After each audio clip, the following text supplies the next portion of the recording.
This right here is the next step.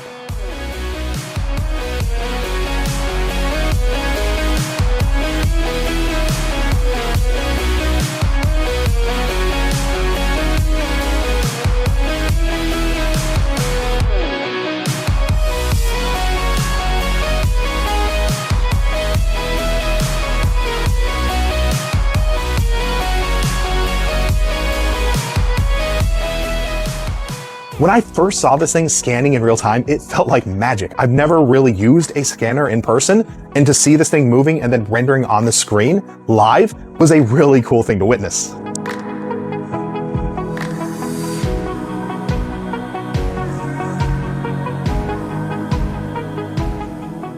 We've been tasked with repairing the carburetor for the City of Greeley museums so that they can get their 1920 Federal truck running again.